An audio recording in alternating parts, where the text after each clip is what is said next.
Hey AfterBuzzers, tonight we are talking season 6 of Orange is the New Black, talking about Taystee's devastating verdict, Cindy's tough choice, and Caputo just trying to help. Stay tuned. You're tuned in to AfterBuzz TV, the ESPN of TV talk. Now, let the buzz begin. Hey AfterBuzzers, welcome back to another episode, or recap I should say, of Orange is the New Black. We're talking season 6 tonight. Some of our other favorite ladies. I feel like I say that every week because everyone's always our favorite. But tonight we're going to be talking about Taystee, Cindy, and not a female, Caputo. Yeah. So there you go. Arguably one of the biggest storylines this season. A lot of heart and mistrust and effort. I'm excited to jump into it. Yeah, me too. I'm April Wissenhant, joined of course by my lovely ladies. What's up, everyone? It's Francesca. Hey guys, it's Leslie.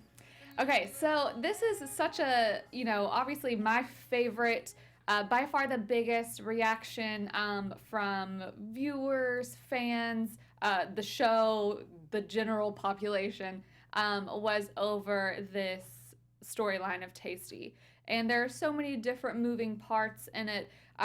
So it is, of course, we mainly want to talk about your thoughts and our thoughts about it, but it is important for us to, because there's so many like different little things. Even I was kind of doing a little refresher before coming here, because it's like, how did Taystee find out that he died and whatever.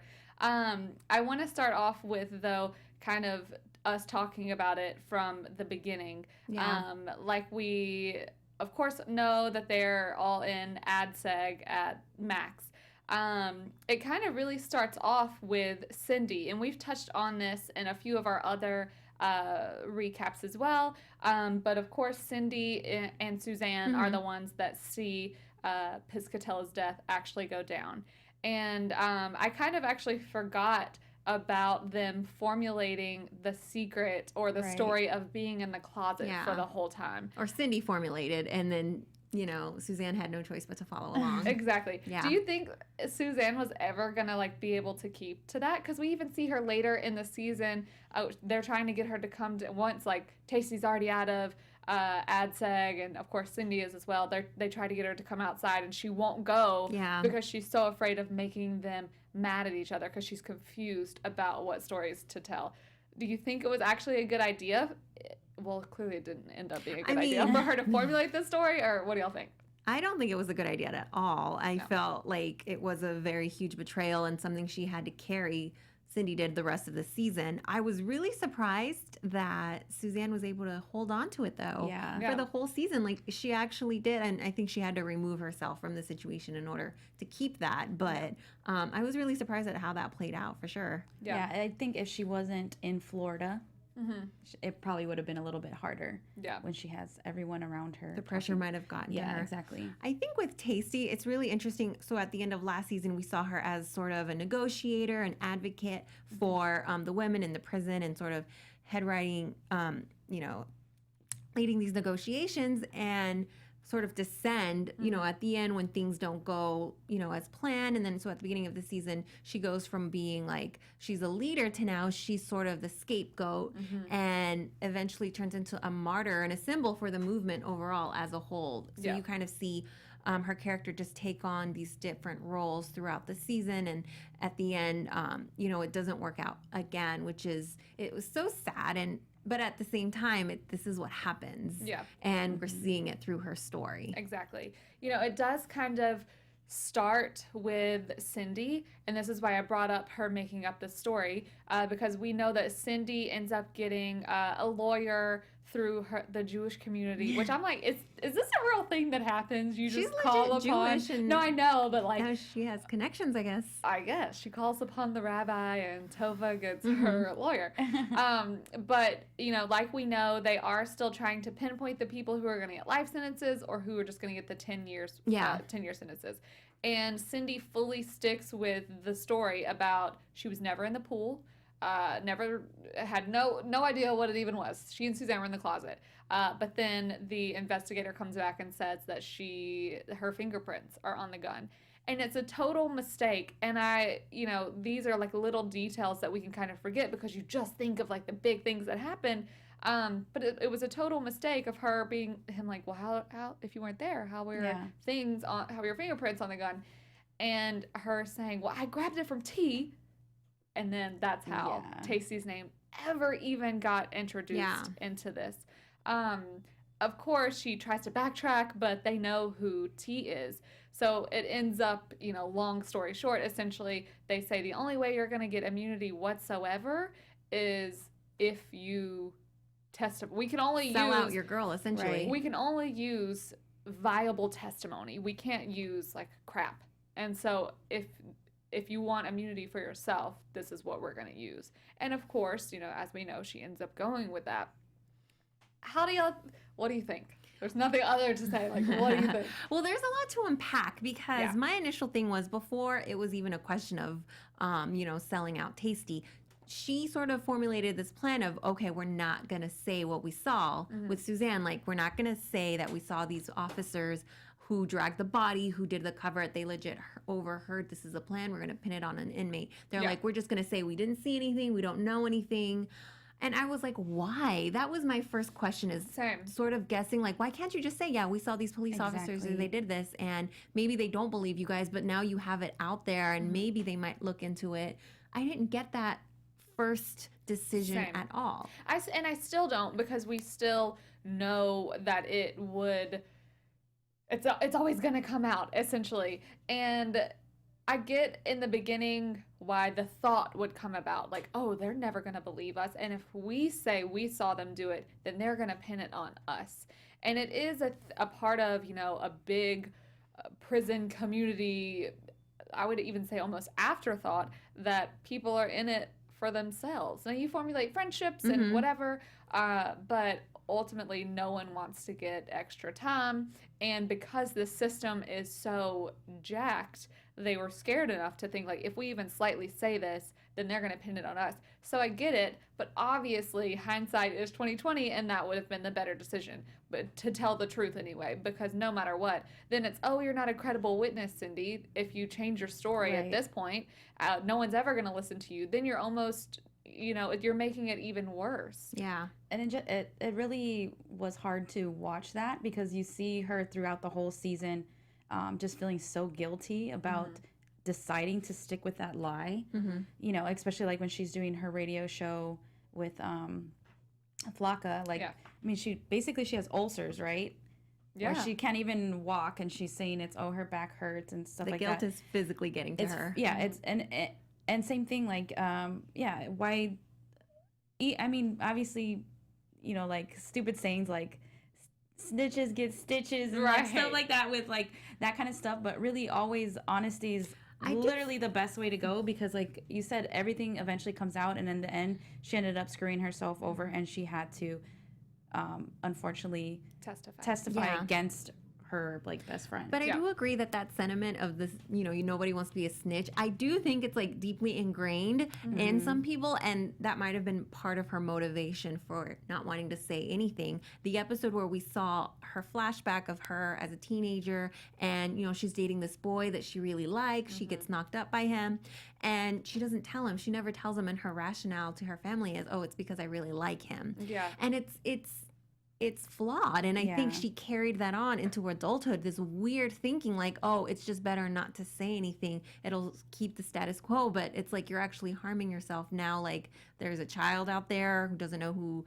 their real parents are. I think later they said that it's her sister that they passed off her kid. And it's also like, you're letting this guy who you like get away with, like, he has a girlfriend. That whole, do you guys remember that whole episode where, like, he's ashamed to even be hanging out with her, but these other guys start making fun of his actual girlfriend. He stands up for him, and she doesn't do anything. Cindy kind of just lets herself be valued as less than, as disregarded, when she sees, like, this guy she likes standing up for someone else. And maybe that just says something to her self-esteem, like, she doesn't think what she has to say is worth anything for people to hear. But there's definitely, she's a weird, flawed logic, and I think that episode sort of highlighted it, and it's still frustrating because it's like, just say something, and she won't. And I kept thinking that the whole season, say something, just say something now. And then, of course, at the point that she did, it was way too late. But one of the things that I loved the most about Taystee's backstory is that, we can use excuses after excuses for why things happen to people. Taystee, not Taystee, I'm sorry, Cindy came from, a seemingly great family, what we see, and that's where it really kills, because it's like, no, the way that she felt and the things that she was doing, like hiding her pregnancy so the guy wouldn't get mad, like, how do we live in a world where that's okay? And it is very relevant. Like, you hear about things all the time where a girl is gonna, keep something or thinks that she needs to do certain things in order to keep a guy. Have you ever, one time, ever heard of that actually working out? Because I haven't. Yeah, no. So why does it still happen? Obviously it's a female thing. I mean, it's not our fault that these ideals or these thoughts or whatever are put out there, but it just kills me for her that she did that, and that she kind of grew up with that flawed, like you said, sense of this isn't a big deal when it was such a big deal. I mean, she had a baby and, essentially hid it, which who knows what's in someone's head, and this is a television character, so there's, it is what it is. But it did carry on, clearly, because she even later, when she and Taystee are actually reunited, and Taystee's like, what's wrong? You're so down. What's happening? And that's when she admits that she's like, I have a baby. And, of course, that's not what's actually bothering her in this moment. But it's still like she needed to release something. Yeah. And at that point, I think she thought she was going to say something to Taystee about what really happened, but then that was an interesting moment, because my initial thought was in agreement, was like, this isn't actually what's eating at her. Right. But maybe it also is at some point, because, in the flashbacks, you see after she has her baby, she goes back out, and then I think she has a parent saying, you have to take care of, the baby's crying. Yeah. And Cindy's kind of just like detached, like she doesn't care about her own child. And maybe that's how she copes with it, is sort of like pretending it's not there, and maybe it was catching up to her at some point, and perhaps she was feeling guilty about this child that she's never claimed, that she's never acknowledged out loud, and it's slowly coming to the surface.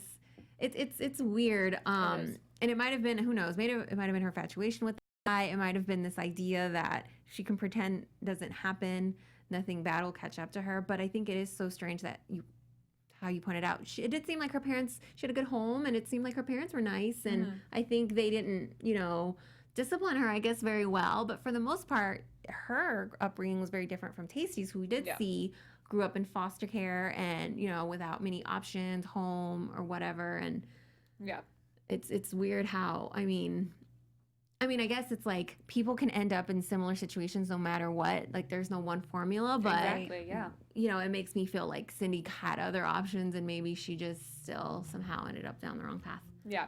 I think that, it's important to remember that at this point at the beginning, where Cindy has already talked to the investigator and everything, she gets out of AdSeg. Taystee still does not know that Piscatella is even dead. Yeah. So, like, Cindy tries to, send her that little note, that crossword puzzle note, which actually was kind of genius. But it doesn't make it to her.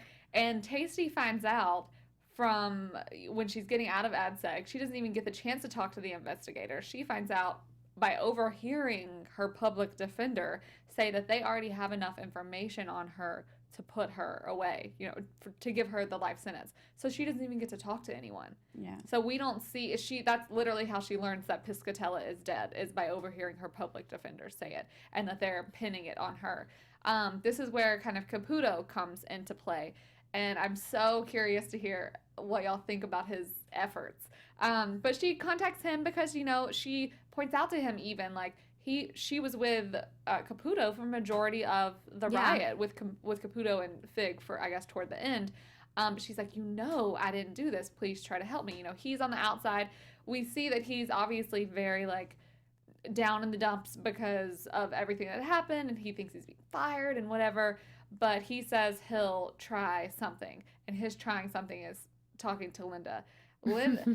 Linda's whole, like, little thing this season is getting the VP job or whatever it was. Which she got. Yeah, which she got, which I knew she would get. But she's obviously super pissed at Caputo and tells him that she's not helping because she's just basically full of spite.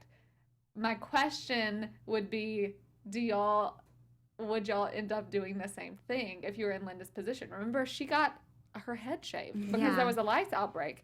And Caputo knew, obviously we know, that she wasn't an actual prisoner, which ended up making it worse because then someone, got away. Do y'all think that you would do the same thing as Linda in that situation and be like, essentially, F you? I mean, yeah.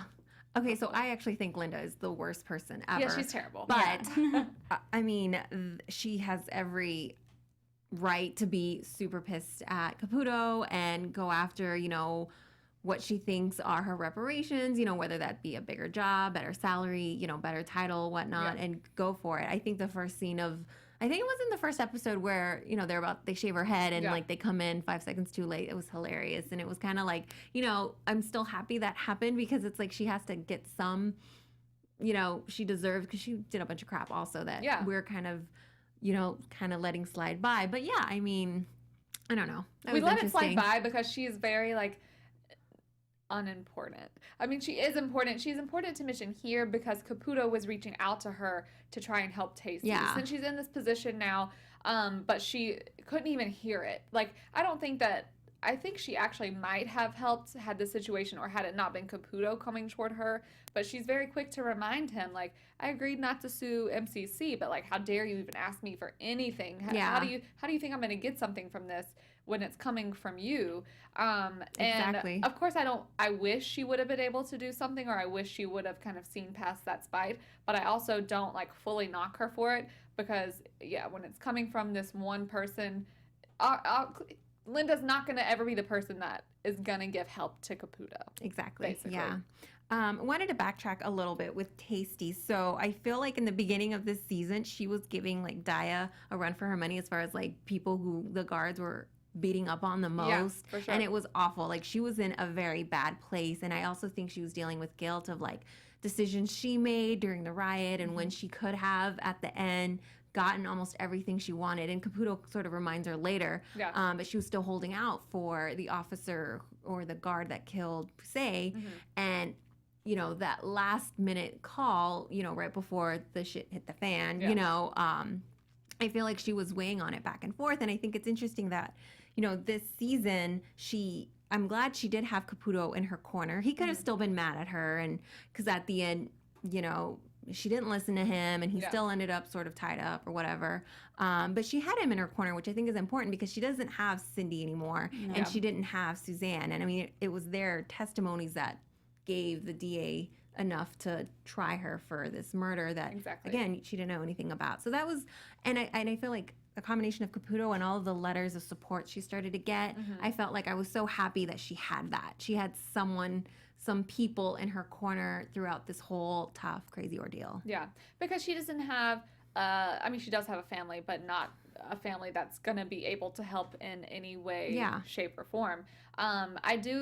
I liked that they showed us throughout the season, or mainly obviously at the beginning of the season, what she was going through guilt-wise, because that is an important thing to remember, that she was being a little resistant against because she felt like what was actually needed or needing to be said was never going to be said. Like Piscatella was never going to get the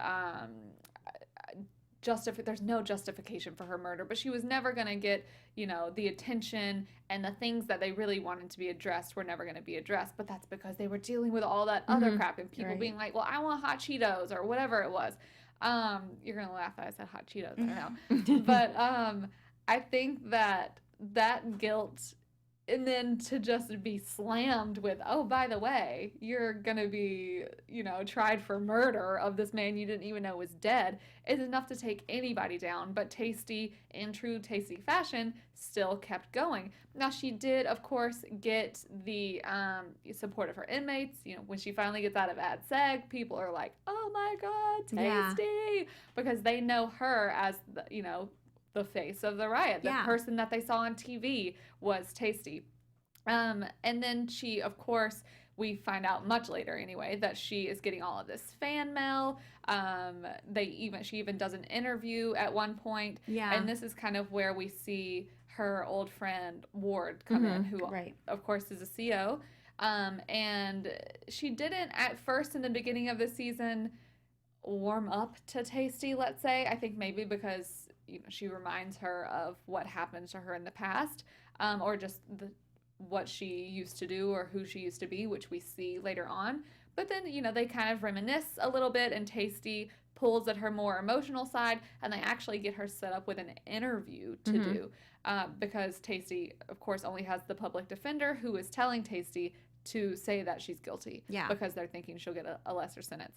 But in this interview, it kind of backfires with Ward against her a little bit, because she, in the end, they ask her if she has any regrets, and this is one of my favorite scenes, and she's like, I think regrets are for people who have free will. Like, we're just living in here.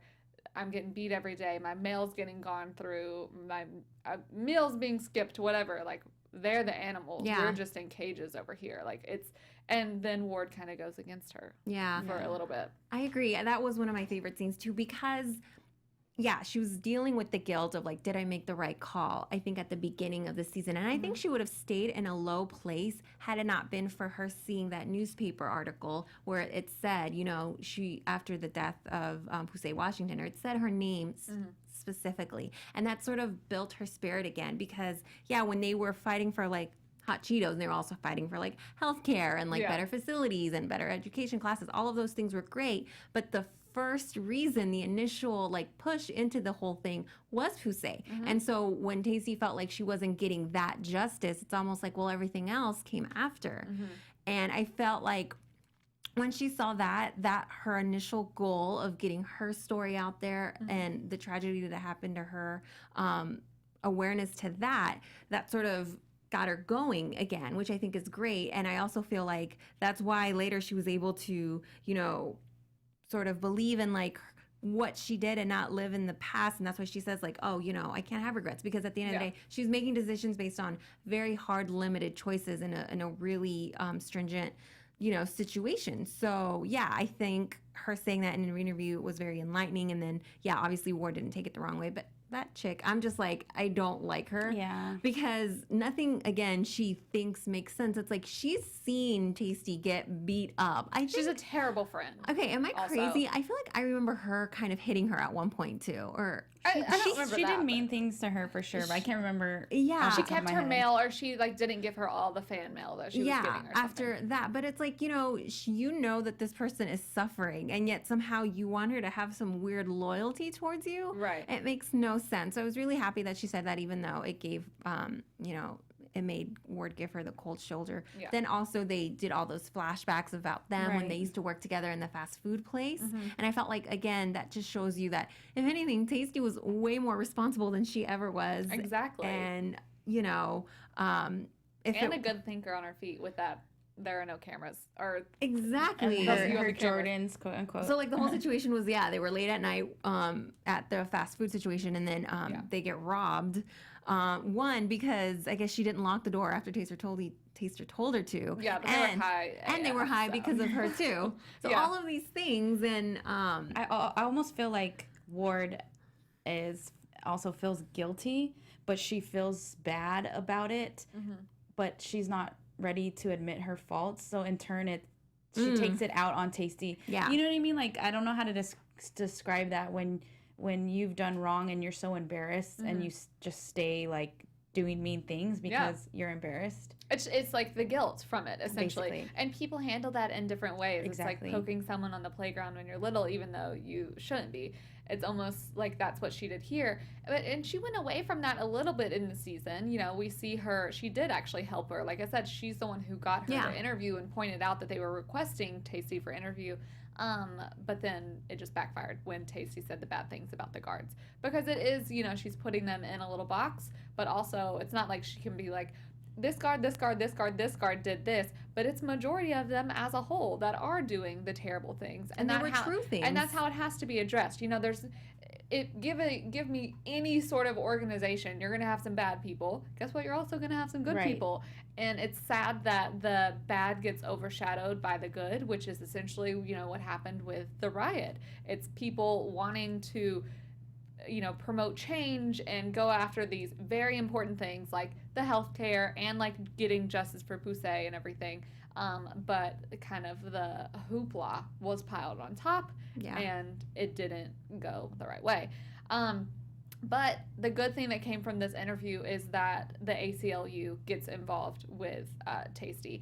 And she doesn't, of course, she has no idea that this is happening at first, but she shows up for her, I guess, first hearing. Yeah. And she says that she will call herself guilty, even though she's technically not, for being a riot inciter.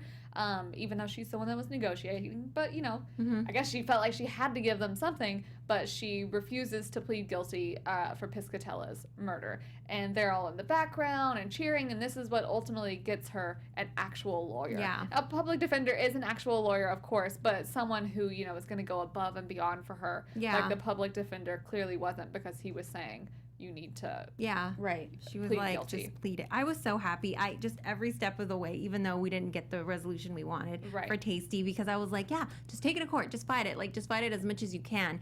And it sucks because for the public defender, I felt like she was trying to give her the best advice, but it's like, I feel like you have to still at some point, you know, weigh like, should I, you know, just take this plea and, you know, play it safe and confess to something that I have nothing to do with, or just fight for it and take that risk? And then, of course, there is a risk that comes to it, but you have to, like, sort of, I feel like I was just so proud and excited that she was doing it. Like, she was willing to, like, fight for this situation. But I wanted to touch on something you said earlier. Yeah, like, sometimes the bad outweighs the good. But in the situations with the guards, like, even though maybe only, you know, 3 out of the 10 are actually beating up on inmates. They all know, right? Yeah. And they are complicit, or they look the other And way. they're playing so it's like game. they're just as bad. And you know, even though you could be like, oh well, I wasn't the one who personally, you know, beat you up or took your food. It's like, you know what's going on, and so you can't act like, oh no, we're not all bad. No, yeah, you are. If you are letting this behavior continue and you're not doing anything about it. Very true. And she does. You know, I think she, in the situation, Ward maybe was trying to help her a little bit at first, but it just didn't end up good. I mean, I thought it was good that she ended up coming to the trial in the end. Yeah. But at that point, it's like too much, or too little, too late. Yeah. Exactly. And, you know, also a good thing that Caputo was kind of helping out with was, you know, with the ACLU stuff. And he was kind of always in communication with Taystee throughout her having to wait between her hearings versus, like, the actual verdict and the real trial and everything. But he was there to stand up for her. And so, you know, good on Caputo to do that. When it actually comes down to the trial, which, like, oh my gosh, just holy smokes. I thought one of the best episodes. Yeah. I thought that they did it so well when it came down to the actual verdict, which we'll get to. But seeing Taystee watch Cindy up on the stand and, you know, saying the things that she had to say, like, couldn't even yes, look at her. he had the gun. It was so just heart-wrenching. And you can see that it's that way for Cindy. You know, it's not like it's easy for her. We obviously know this, but it's still just to see that friendship essentially, I mean, that's just done, obviously. And the person that you thought was your family because they've been in this for so long, it's just terrifying. And I don't know. I thought that whenever at the beginning of the trial, whenever they talk about why Taystee is in jail, this was when I was like, oh, maybe this is actually going to go her way, because they touch on, you know, she's in there for a minor drug charge. Right. And is now being, I don't know, what's the word, like wherever, steamrolled for someone else's murder, that she literally wasn't in the room or even near it when it happened, which is just so crazy to me.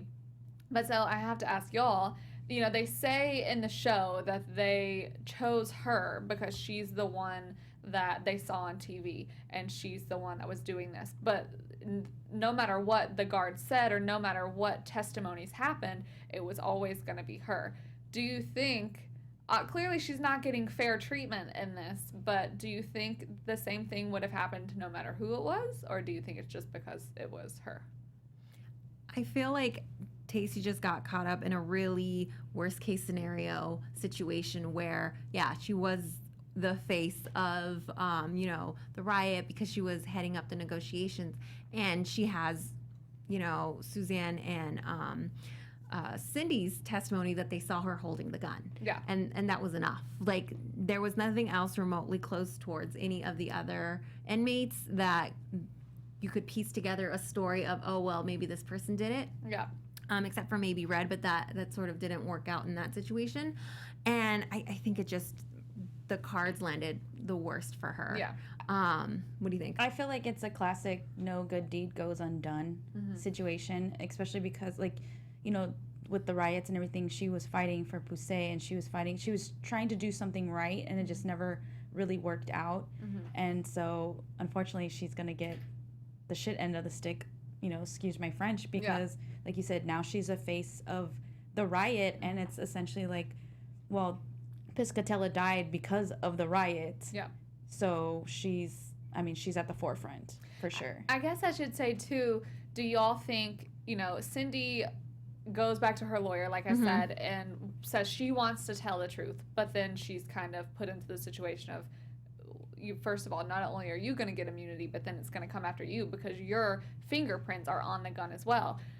Is that a smart move of her, or did she do the right thing for herself? Cindy, should she just have said something? I think at that point, then yeah, she did the right thing for herself. Yeah. Because, like her lawyer said, now you look like you're an unreliable witness, and now you're not really going to help her. You're sort of just going to put some more focus back on you. I think she should have not done that since the very beginning, but at that point it was too late in the game. I think if she really wanted to save her friendship with Taystee, maybe she should have done something differently, but she kind of just looked out for herself at the end and just stuck with it, which is why I'm so happy that Caputo was there this season for Taystee, because I feel like after Cindy's testimony, Taystee she sort of breaks down and she's like, I can't do this anymore. If like the one person who I thought was my friend doesn't even, you know, she's not even on my side. Nobody's going to be on my side. And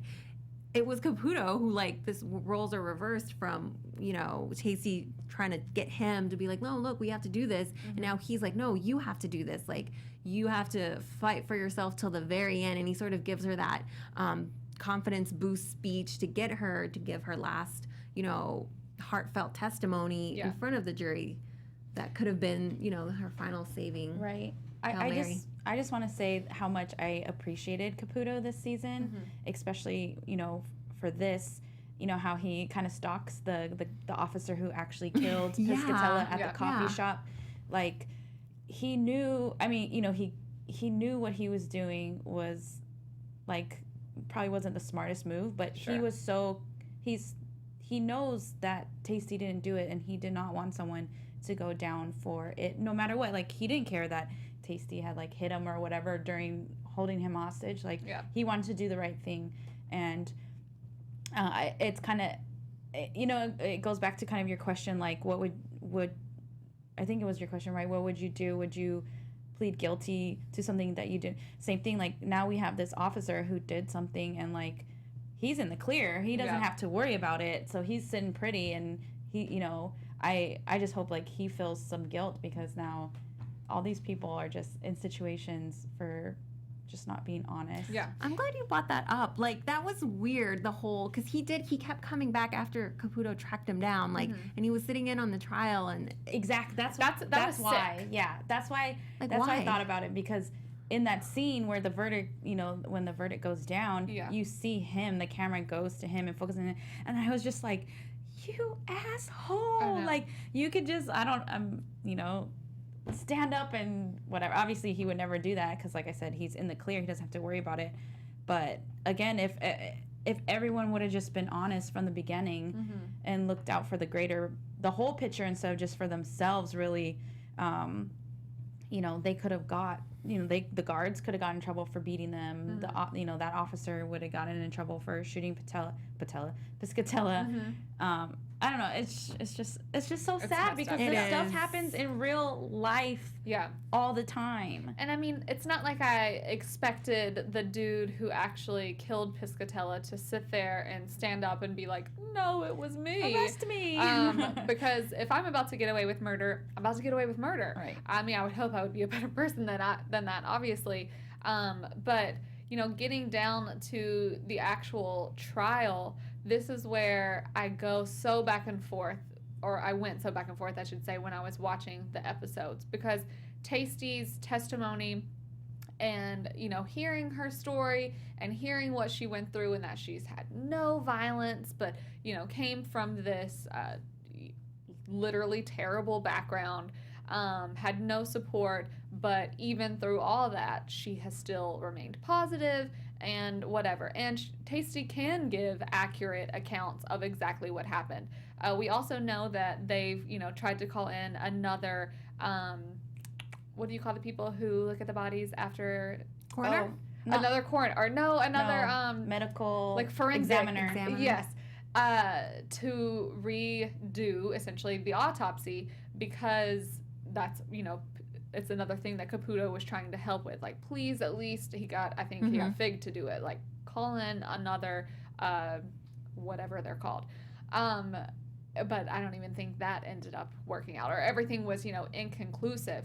But that's what I kept thinking. I'm like, he was killed in the hallway, but then they shot him again in the face. Like, there's got to be residue from that. And Fig she does what she can to try and help, but she also knows, like, you know, that if without more push, then they're not going to do anything. Because if you have your person and then a jury, you know, ends up, like we see, finding her guilty, do you keep investigating? No, I guess you have the appeals process and everything, but like, there's nothing that can be done essentially after that, unless you continue to try and call attention to it. But I got sidebarred when I said that. But so we have Taystee with her testimony, and then we have the defense.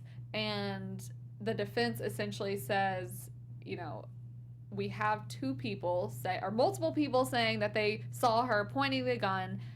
Those people are also her friends. Her fingerprints are all over it. So let's ignore the rest of the stuff. We have to pay attention to what we actually have. Did anyone say they saw her shoot the gun? No, but we have multiple sources there saying that she held the gun. Even me as a viewer watching it, of course, her testimony was really moving, and I was like, she's gonna, not guilty, not guilty. Or they're gonna go for that, because even the jury looked moved. But then whenever the defense brought their argument, I was like, what do you do if you hear that? So a big topic is, you know, of conversation about the show, and which it always is, you know, is it because of her race? Is it because of, you know, the situation? This was a white man, she's a black woman. Or do you think the jury was just given two flat out instances and they chose the one that they thought made more sense? I feel like it highlights a situation where Taystee is going into a situation with the deck already stacked against her. And, you know, just like with, you know, many people of color, many low-income people, people with disadvantages, like, when you are put in a situation where you're already at a disadvantage because you have all of these things, you know, working against you. For Taystee, you know, she didn't have a stable home, she didn't have a stable job or a family, and all of those things, like, are already working against her no matter how hard she tried. You know, she was always a positive person. She tried to, like, be responsible and held on to jobs, and for whatever reason, you get caught up. In this situation, she has a moving testimony, but, you know, all the prosecution has to do is show the pictures of Piscatella's body, and you know what I mean? It's like all of these things are already working against Taystee, and I think that's what the show highlights sometimes, is that, you know, in society, sometimes some people are just in situations that make them more disadvantaged, or like they have to climb an uphill battle. Like going to the example of Piper, you know, she was sent back to jail and she got released early, but she already has way more advantages coming in. You know, she has a family who's going to support her. She's got some money for a good lawyer, and, you know, just even the advantage of, like, she can get cleaned up and look like a, you know, a pretty white lady, and, you know, she's not going to have anything bad against her. Right. Whereas, like, you know, a jury might look at, you know, someone else and judge them differently. So I think it's just, again, highlighting a situation where you have disadvantages, and it's so many factors that play into that. It's not just one thing. Yeah.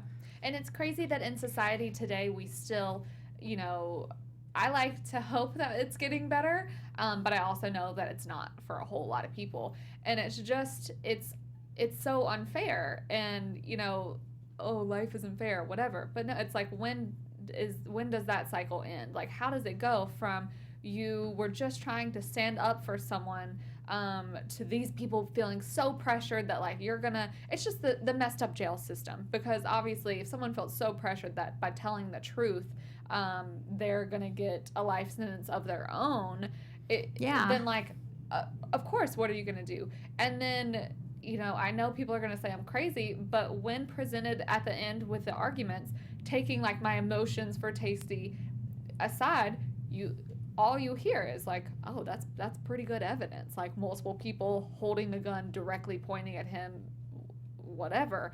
How else are they, they hadn't heard another side of information that was hopefully going to be presented, but also because they didn't learn about it until it was too late. Or Caputo didn't learn about it until it was too late. So it's like when you hear the two arguments put against each other, I almost was like, oh, you go guilty.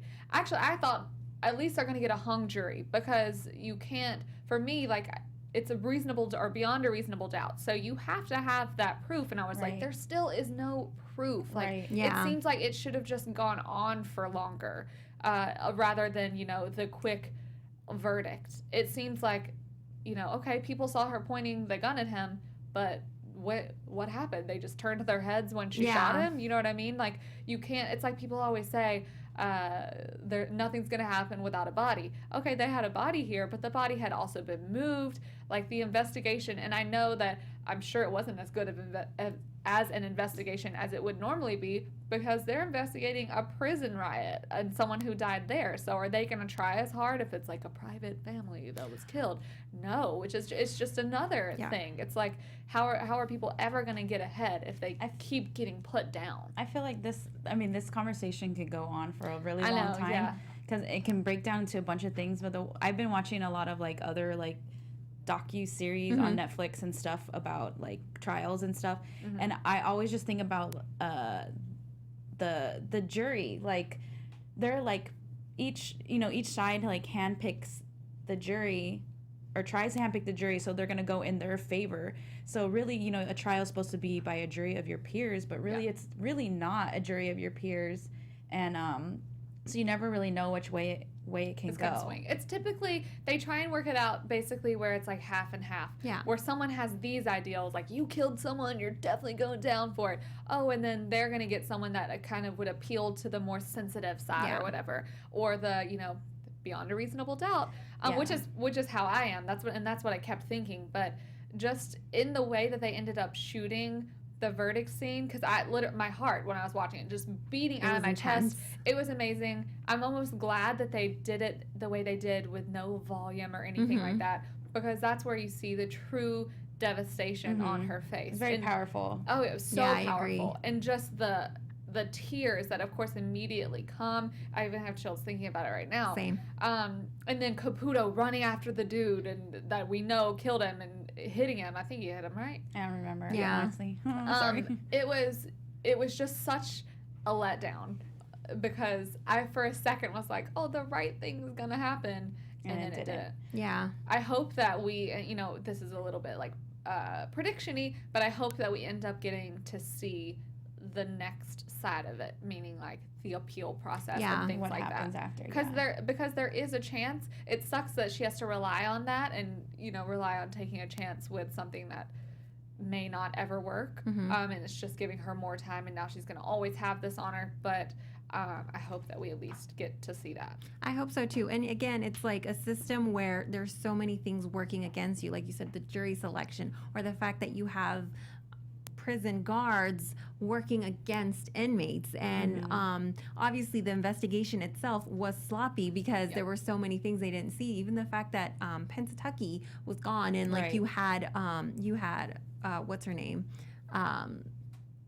Linda, in there. Like, obviously, like, these guys or whoever was overseeing this investigation, the cleanup, all of it, it was sloppy. They did a bad job, and these details got overlooked. Like, oh, you can't realize that this person, Piscatella, got shot later, after the fact from the initial thing that killed him. There's just all these things working against Taystee, and again, representative of bigger issues in society. When you have all these things working against you, then yeah, like you said, at the end, it's like, well, you almost get why the jury went that way, but it sucks, like, because we know the truth, and that's not actually what happened. And you think you have to trust the people that you send in there to investigate. You know, the SWAT team are the people that were going in there to break everything up. So you have to assume that they're going to be the good, upstanding citizens that they're supposed to be.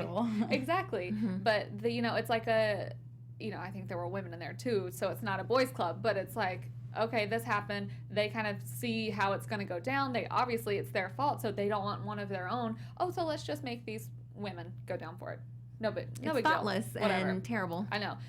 Since we're super short on time, I do want to briefly touch on Caputo and Fig, who are like officially an item. I guess so, yeah. Good or no? It was kind of that one scene where he's doing the karaoke with her. I loved that was it. actually really, really cute. And it's like Fig always tries to just be this hard ass all the time. And I love that she kind of like, she told him about a moment in her past with the singer, right? And so he remembers that, and he decides to pull her up on stage. Not Courtney, was it Courtney Cox or Courtney Arquette? Courtney Cox. That was a really funny scene. Yeah, but like I thought that was cute. Yeah, I mean, so cute. It's kind of been a thing the whole time. I'm kind of happy it went down. He was like, she was planted, right? And she was just like, no, you weren't there. You don't understand. I know. But yeah, no, at first I was like, why are they really? They're hanging out. Like, I thought he was working an angle or something, like, oh, he's trying to get on her good side so she helps.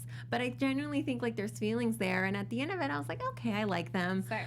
So it was cute. Fig and Caputo forever. Someone needs love. Yes. Francesca, you have some news and gossip for us? Well, it's just like a little I was just reading an article that the Hollywood Reporter did with Danielle Brooks, who plays Taystee, and one quote that she said stood out, and it goes to what we're talking about today. She says, "There's a hierarchy in America in the way that we deal with race and color, and it's really refreshing to be on a show that is unafraid to make commentary about the world we live in hopes that people can see, yes, we are different, but we are so much alike." Oh, that's what great. A good note to say. And it's good for her character, to almost end on the way it did, and her be that type of person who can actually voice these things in real life. By the way, Danielle Brooks, amazing this season. I think she's been killing it the last couple seasons, but this one, I'm just like, I hope she gets some kind of nomination. Yeah, she deserves it. She's so great. Just saying. I think she's having her reaction in that verdict scene alone. It's just like, give her the awards, please. Oh yes. Okay, and we want to quickly do some Tinder to the Max, our special segment. Yes. And basically, we're swiping right or left on our girls. So, Taystee. Right. Swipe right. That's the good one. Yeah. Swipe right is good. Absolutely, all the way. Right on Taystee for sure. Cindy. Left. I'm mad at her still. She's funny. I love the humor, but it's kind of hard after she did what she did, so maybe left. I might forgive her down the line if Taystee does, but right now I'm still mad at her. Yeah, I don't hold it against her forever. Maybe I will, but I swipe left as well. And then let's just go Suzanne. Caputo. Suzanne. Dude, right. Crazy good time. Right all the way. Caputo, right all the sure. way. Right. What about Fig? I'm swiping right on Caputo as well. I'm also swiping right on Fig for this season because she did try to help a little bit. Yeah. A little bit. Linda. Okay. Perfect. Left. Okay. Linda left. Okay, For Linda. sure. We don't even talk about her. Well, thank y'all so much for joining us. Of course, we're so sad for the season to be over, but we do have one more episode next week talking to new girls. In the meantime, y'all can find me everywhere at April Wissenhant. And you can find me on Twitter and Instagram at XOXOCESCA.